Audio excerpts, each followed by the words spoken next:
បាទលោកអ្នកពេលនេះសូមជម្រាបសួរដល់ប្រិយមិត្តយុវវ័យទាំងអស់គ្នាដែលកំពុងតែបានតាមដានស្ដាប់នៅក្នុងកម្មវិធីសម្លេងរត់ផងដែរហើយនៅក្នុងថ្ងៃនេះកម្មវិធីរបស់យើងមានរឿងរ៉ាវមួយពាក់ព័ន្ធជាមួយនឹងរឿងអបិយជំនឿដ៏អាថ៌កំបាំងមួយដែលកើតឡើងនៅក្នុងភូមិដាច់ស្រយាលមួយនៅក្បែរជើងក្នុងគូបែងកាលពីសម័យមុនហើយរឿងរ៉ាវនេះផងដែរបានមកពីលោកតាម្នាក់ឈ្មោះលោកតាមានដែលគាត់បានចូលរឿងរ៉ាវទាំងអស់នេះមកនិយាយប្រាប់ក្នុងកម្មវិធីហ្នឹងណាហើយលោកតាមេគាត់បាននិយាយប្រាប់ដែរថាគាត់គឺជាជ្រាមព្រៃជើងចាស់មួយស្ថិតនៅក្នុងភូមិនឹងមួយដែរហើយគាត់អន្តរទៀតថាគាត់ក៏រៀនខាងរបៀនរៀនគ្រូដែរគាត់មានបារមីមានអីកាន់អញ្ចឹងទៅហើយចំណេះដឹងរបស់គាត់ក៏ជ្រៅជ្រះខ្លាំងដែរនៅក្នុងការដើរព្រៃប៉ុន្តែគាត់មានវិន័យតឹងរឹងមួយគឺគាត់អត់ដែរទៅ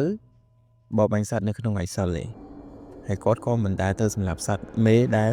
បណ្ដាកូនដែរព្រោះគាត់ជឿជាក់ថានៅក្នុងព្រៃមួយហ្នឹងគឺមកថាព្រៃមួយហ្នឹងឯព្រៃណាក៏ដោយតែងតែមានតតាថែរក្សាអញ្ចឹងណាតើលើកឲ្យខាពេលវេលាយូរយើងចង់ដឹងថាតើសាច់រឿងរបស់លោកតាមាននិយាយប្រាប់យើងនៅក្នុងកម្មវិធីយប់ហ្នឹងណាតើវាមានរឿងរ៉ាវអ្វីខ្លះកើតឡើងតើលើកឲ្យខាពេលយូរយើងចូលស្អីរឿងទាំងអស់គ្នារឿងរ៉ាវមួយនេះតែឡើងបងដៅចំពោះលោកតាមាននៅ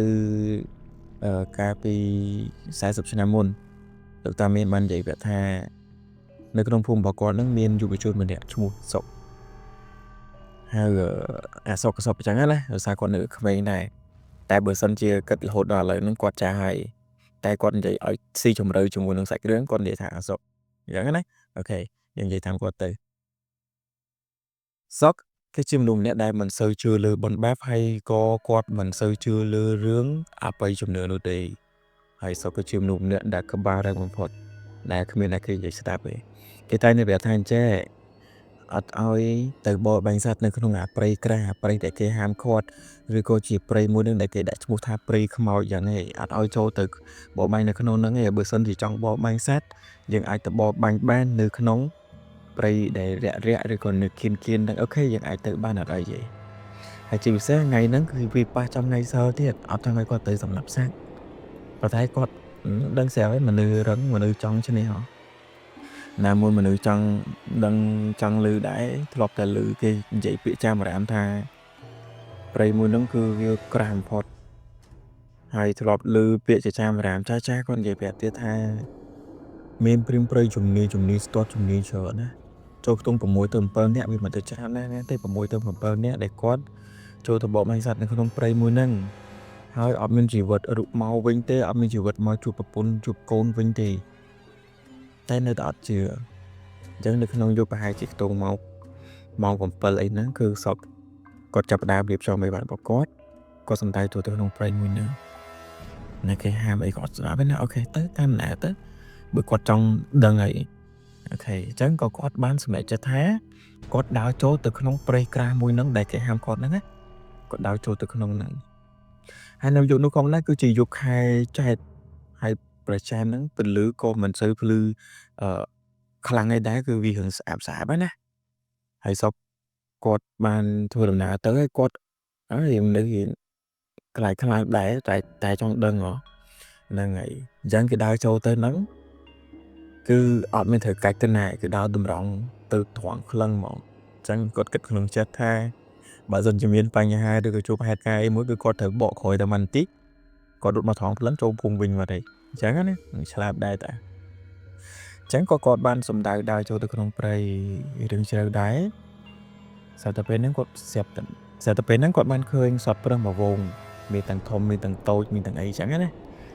វាសំដៅមកដើម្បីផឹកទឹកនៅក្នុងព្រៃមួយហ្នឹងសុកបានឃើញសត្វមួយវងហ្នឹងគាត់បានចាប់អារម្មណ៍ទៅលើសត្វប្រើសមួយដែលវាធំជាងគេនៅក្នុងចំណោមមួយហ្នឹងណាអញ្ចឹងគាត់ចាប់ដើមលើកកំភ្លើងមួយលបដើរមួយជំហានមួយសន្ទុះក្រោយមកក្របកំភ្លើងក៏លន់លើសូរមួយគ្រាប់ផាំងធ្វើឲ្យសត្វប្រើសមួយដ៏ធំមួយនោះដួលខ្ពស់ហើយដោយអត់មានត្រូវប្រកាច់ឲ្យមានអីទេអញ្ចឹងសត្វប្រើសមួយចំនួនផ្សេងទៀតនៅពេលដែលវាលឺសំឡេងស្នូគ្រាប់កំភ្លើងប៉ុណ្្នឹងហើយគឺវារត់ទៅបាត់ទេវាចាប់ដើមផ្អើលអញ្ចឹងណាប៉ុន្តែស្របពេលដែលសត្វប្រើសដែលកំពុងផ្អើលទៅហ្នឹង វាមិនphảiឲ្យឈូរត់ទៅស្រុកគ្នាទៅមុខអត់ទេមានតែខ្លះរត់ទៅឆ្វេងអាខ្លះរត់ទៅស្ដាំអាខ្លះរត់ធ្វើមិនឲ្យបានទៅមុខញ៉ាំដោយសារវាខ្លាចនៅលើអាសំឡេងក៏ភ្លើងមួយហ្នឹងណាហើយស្របពេលហ្នឹងផងដែរក៏មានខ្យល់ធ្លាក់យ៉ាងខ្លាំងខ្យល់បក់លក្ខណៈថាដូចខ្យល់ព្យុះអញ្ចឹងណាខ្យល់បក់អញ្ចឹងវាធម្មតាទៅវាបក់ដោយទាំងស្លឹកឈើដោយទាំងអាធិលីដីអីហ្នឹងចូលទៅដល់ភ្នែកសពធ្វើឲ្យសពម្នាក់ហ្នឹងគាត់យកដៃមកញីភ្នែករបស់គាត់អូខេនៅពេលដែលគាត់ញីភ្នែករបស់គាត់ហើយមកស្ទុះក្រោយមកគាត់បើកភ្នែកទៅគឺបាត់អស់លីសត្វប្រើនឹងនៅសល់តែសត្វមួយដែលគាត់បាញ់ដួលនៅចំពីមុខគាត់ប្រហែលជា10ទៅ12 13ម៉ែត្រហ្នឹងអញ្ចឹងណាអញ្ចឹងគាត់បាញ់ឃើញហើយគាត់ថាអូសត្វប្រើមួយហ្នឹងដែលគាត់បាញ់ត្រូវហ្នឹងគឺនៅណានេះអត់បាត់ទេប៉ុន្តែគាត់ក៏អត់ទឹកចិត្តដែរគាត់ថាសត្វប្រើមួយហ្នឹងប្រហែលជាវាមិនទាន់នឹងបាត់បង់ជីវិតទេគាត់នៅតែលើកកំភ្លើងតម្រង់ហើយគាត់នឹងដើរទៅមួយរហូតនៅពេលដែលគាត់បានធ្វើដំណើរគាត់ដើរទៅពីកន្លែងដែលគាត់ទៅដល់កន្លែងសត្វព្រឹងប្រហែលជាខ្ទង់6ទៅ7ម៉ែត្រពេលហ្នឹងស្រាប់តែខ្យល់ដែលបក់ខ្លាំងហ្នឹងគឺស្ងាត់ជ្រាបក្នុងរយៈពេលមួយរំពេចអត់មានថានឹងស្ងាត់ដល់ទីអត់ទេគឺស្ងាត់ជ្រាបមួយរំពេចសំបីតែសំឡេងសត្វសំបីតែសំឡេងចង្រិតយំក៏អត់មានលឺតែគឺស្ងាត់ឈឹងស្ទើរតែហឹងកាជាហ្មងហ្នឹងហើយមកស្ទើរក្រោយមកគាត់ក៏ចាប់ដើមទម្លាក់កាប់លើចុះគាត់គិតថាសត្វប្រើសមួយហ្នឹងគឺវាបានស្លាប់បាត់ហើយប៉ុន្តែមកស្ទើរក្រោយមកមិនដឹងថាវាជាហេតុការណ៍អីមួយគាត់ប្រាប់ថាសត្វប្រើសមួយហ្នឹងវាមិនមែនជាសត្វប្រើសទៀតទេវាបែរទៅជាផ្លាស់ប្ដូរទៅខ្លាចទៅជាមនុស្សម្នាក់ដែលមានសក់វែងឆ្លៀតសពាក់សហើយកែវភ្នែកហ្នឹងគឺពោពេញទៅដោយកំផឹងកែវភ្នែកគ្រាប់ភ្នែកឡើងក្រហមគឺព្យាយាមសម្លឹងមកមើលមុខរបស់គាត់យ៉ាងខ្លាំងធ្វើឲ្យសពម្នាក់ហ្នឹងគាត់ធ្លាក់កាភ្លើងពីដៃដូចខ្ញុំនិយាយមុននឹងអត់ខុសអញ្ចឹងគាត់ធ្លាក់កាភ្លើងពីដៃហើយគាត់ត្រឡប់ក្រោយមកហើយគឺគាត់រត់ត្រង់ភ្លើងសំដៅមកក្នុងភូមិហ្មងគាត់គឺភ័យខ្លាំងមែនទែនគាត់តក់ស្លុតខ្លាំងមែនទែនហើយគាត់ហេតុការណ៍ដែលគាត់ឃើញពេលហ្នឹងគឺវាមានតែប៉ុណ្្នឹងណាអត់មានថាគាត់មកងាកក្រោយទៅឃើញរូបរាងដូចជាមនុស្សស្លៀកសពាក់សសក់វែងនឹងដេញតាមពីក្រោយគាត់អីអត់មានទេគាត់អត់មានត្រូវកលេចមើលចឹងទេគឺគាត់ទៅរត់មកផ្ទះគាត់រត់មកភូមិហ្មង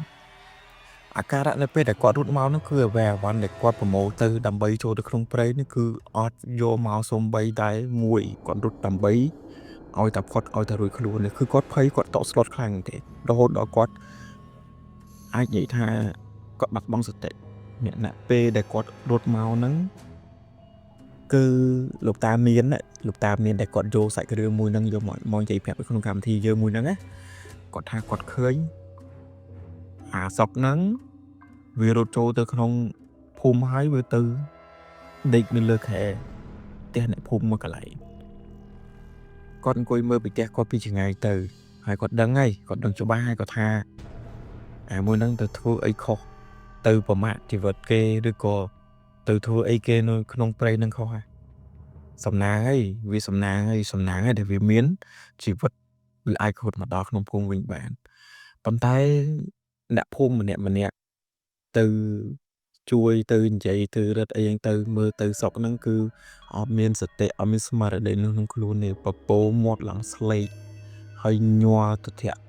ហើយបើសិនជាយើងពិនិត្យតាមវិទ្យាសាស្ត្រទៅគេថាមនុស្សដែលកើតជំងឺគ្រុនចាញ់ហ្នឹងហើយនេះតាមវិទ្យាសាស្ត្រគេគិតណាប៉ុន្តែមកស្ទុះក្រោយមកគាត់តែងតែរវើរវាយគាត់និយាយម្នាក់ឯងថាគាត់សុំទោសរឿងដែលខ្ញុំធ្វើហ្នឹងខ្ញុំគ្មានចេតនាទេខ្ញុំសុំទោសខ្ញុំលោកតាមានកាលណាដែលគាត់បានឃើញសភាពបែបហ្នឹងគាត់ដឹងភ្លាមថាអាសក់ហ្នឹងបានទៅប្រមាថម្ចាស់ទឹកម្ចាស់ដីគេបានទៅប្រមាថគេនៅក្នុងព្រៃមួយហ្នឹងអញ្ចឹងតាមានគាត់ក៏បានទៅរៀបចំគាត់ដឹងថារៀបចំអីខ្លះដើម្បីទៅសុំកម្មាទោសគេដើម្បីឲ្យម្ចាស់ទឹកម្ចាស់ដីម្ចាស់ព្រៃម្ចាស់ ថែរក្សានៅក្នុងកន្លែងហ្នឹងឲ្យគេអនុគ្រោះឲ្យអាសពហ្នឹងបានទាំងគាត់រៀបចំមកមានស្រាមានមន់មានចេកមានអីចឹងទៅមានបាយមានអីតាមហ្នឹងទៅហើយគាត់និយាយនិយមអីតាមរបស់គាត់ទៅណាចឹងគាត់ទៅរៀបចំបន្ទាប់ពីកម្មវិធីដែលគាត់បានរៀបចំហើយកន្លែងដែលគាត់រៀបចំហ្នឹងគាត់បានទៅចូលទៅដល់ក្នុងព្រៃទៅកន្លែងដែលគាត់ដែលប្រូសពហ្នឹងគាត់ទៅបាញ់សត្វស្លាប់នៅកន្លែងហ្នឹងមិនមែនទេគាត់នៅត្រឹមតែមាត់ព្រៃហ្នឹងទេគាត់ធ្វើពិធីរបស់គាត់នៅពេលដែលគាត់បានធ្វើពិធីសុំខមាទោសដល់ម្ចាស់ព្រៃហ្នឹងហើយសុកម្នាក់ហ្នឹងក៏គាត់ធូរស្បើយនៅជំងឺដែលគាត់កើតឡើងហ្នឹងដែរប៉ុន្តែមិនធូរស្បើយទាំងអស់ទេគាត់ខ្លះជាមនុស្សធម្មតាហើយប៉ុន្តែអត្តចរិតរបស់គាត់គឺផ្លាស់ប្ដូរ360ដឺក្រេត្រង់ថាគឺជាមនុស្សម្នាក់ដែលមិនជឿរឿងអបិយជំនឿដែលមិនជឿទៅលើរឿងបុណ្យបាបប៉ុន្តែមកខ្លាចទៅជាមនុស្សដែលមិនហ៊ានសម្លាប់សត្វមិនហ៊ានសំបីតែកាច់មែកឈើនៅក្រោមដើមឈើអីក៏ដោយអញ្ចឹងលក្ខណៈថាជាមនុស្សដែលគោរពធម្មជាតិណានឹងអាការៈរបស់គាត់គឺអញ្ចឹងគាត់ផ្លាស់ប្ដូរអត្តចរិតហើយគាត់ខ្លះជាមនុស្សធម្មតាគាត់ដើរគាត់និយាយលេងអីធម្មតាអញ្ចឹងតែគាត់លេងទៅសម្រាប់សត្វគាត់លេងទៅនេះអីទៀតអីអញ្ចឹងណាគាត់លេងហ៊ានបំពេញច្បាប់លេងហ៊ានបំពេញនៅអ្វីដែលគេហាមគាត់ទៀតអីអូខេអញ្ចឹងសាច់រឿងរបស់យើងគឺមានតែប៉ុណ្្នឹងគេចង់និយាយប្រាប់ថាសពហ្នឹងគាត់អត់ដែលទៅជឿលើរឿងបុណ្យបាបឯហ្នឹងទេមិនជឿទៅលើរឿងអបិយជំនឿហ្នឹងទេឥឡូវហ្នឹងគាត់បានជួបខ្លួនឯងហើយគាត់ជឿហើយឥឡូវហ្នឹងគាត់ខ្លាចរហូតដល់ឥឡូវតើអូខេឥឡូវយើងក៏លេចមកមើលការវិភាគរបស់យើងវិញយើងអាចមើលជ្រុងមានគំនិតមានពីរផ្សេងៗគ្នាទី1បែបវិទ្យាសាស្ត្រទី2បែបសង្គមអញ្ចឹងយើងលើកយកវិទ្យាសាស្ត្រយកមកនិយាយណាបើសិនជាយើងនិយាយរឿងវិទ្យាសាស្ត្រវិញយើងអាចនិយាយបានថាហេតុអ្វីបានជាសុខអាចទៅជាការផន់ច្រឡំភ្នែកដោយសារតែភាពភ័យខ្លាចកប់នៅក្នុងចិត្តរបស់គាត់និងសម្ពាធនៃកំហុសដែលគាត់ដឹងខ្លួនឯងថាគាត់នឹងធ្វើខុសនៃច្បាប់នៅក្នុងភូមិចាំមានថានៅក្នុងភូមិគាត់ហាមគាត់អត់ឲ្យគាត់ទៅធ្វើអញ្ចឹងមានតែគាត់នៅពេលដែលគាត់ទៅធ្វើអញ្ចឹងគឺវាខុសច្បាប់ហើយណាហើយមួយទៀតដោយសារតែភាពងងឹតហើយនឹងសម្ោដើមឈើធ្វើឲ្យខួរក្បាលរបស់គាត់ហ្នឹងបង្កើតទៅជារូបភាពមួយដែលគួរឲ្យខ្លាចដាក់ទោសខ្លួនឯងហើយចំណែកអាការៈជំងឺវាគឺជាការប្រតិកម្មរបស់រូបរាងកាយរបស់គាត់តក់ស្លុតជាមួយនឹងផ្លូវចិត្តបូកចូលគ្នាឲ្យគាត់កាត់ជាជំងឺបែបហ្នឹងអានេះបើគេនិយាយនៅក្នុងវិទ្យាសាស្ត្រអានេះគេនិយាយចឹងណាអូខេឥឡូវគឺនិយាយនៅក្នុងសង្គមវិញខាងអបិយជំនឿវិញបើនិយាយទៅតាមបែបសង្គមវិទ្យាបុព្វបុរសយើងគាត់បង្កើតអបិយជំនឿនេះឡើងមកមិនមែនដើម្បីឲ្យបន្លាចកូនក្មេងនោះទេវាគឺជាយុទ្ធសាស្ត្រដ៏ឆ្លាតវៃមួយនៅក្នុងការការពារបរិស្ថានបង្កើតតំបន់ហាមឃាត់ឬក៏ព្រៃអ្នកតាព្រៃខ្មោចអីចឹងទៅជួយដល់សត្វព្រៃឲ្យវាមានសុវត្ថិភាពល្អការពារកុំឲ្យមនុស្សបរបាញ់ហួសកម្រិតមានន័យថាអ្នកដែលគាត់ទៅបរបាញ់គាត់និយាយដឹងស្រាប់ហើយសត្វគឺជាម្ហូបអាហារនៃមនុស្សយើងទៅអញ្ចឹងអ្នកខ្លះគាត់យកទៅម្ហូបយកទៅមួយឆ្អែតទេមួយរួចមួយថ្ងៃពីរថ្ងៃអីហ្នឹងទៅទេតែអ្នកខ្លះទៀតគាត់មិនអញ្ចឹងណែគាត់គិតរហូតទៅដល់យកទៅលក់បានលុយបានអីណែរបស់គាត់អីហ្នឹងទៅចុះរឿងអបិយជំនឿក្នុងនេះគេបានដើរតួយ៉ាងច្បាស់ថាច្បាប់សិលធម៌អរូបី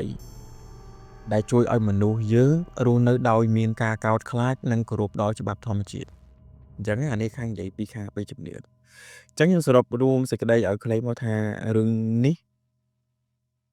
វាមិនមែនជារឿងខ្មោចលងអីនោះទេហើយក៏វាមិនមែនជាការបំភាន់ភ្នែកនោះដែរតែវាគឺជាមេរៀនមួយសំខាន់បំផុតសម្រាប់ការគោរពការរស់នៅស្គាល់ខ្ពស់ស្គាល់ទាបស្គាល់មួកស្គាល់មកុដស្គាល់ច្បាប់ស្គាល់ទម្លាប់និងមិនត្រូវបំពាននៅលើអ្វីដែលយើងមើលមិនឃើញនេះទេឬក៏ធម្មជាតិដែលជាអ្នកផ្ដល់ជីវិតឲ្យយើងណាហ្នឹងហើយតើអូខេឥឡូវសាច់រឿងគឺជាមានតែប៉ុណ្្នឹងទេបើសិនជាពុកម៉ែបងប្អូនទាំងអស់គ្នាដែលកំពុងតែតាមដានស្ដាប់មាន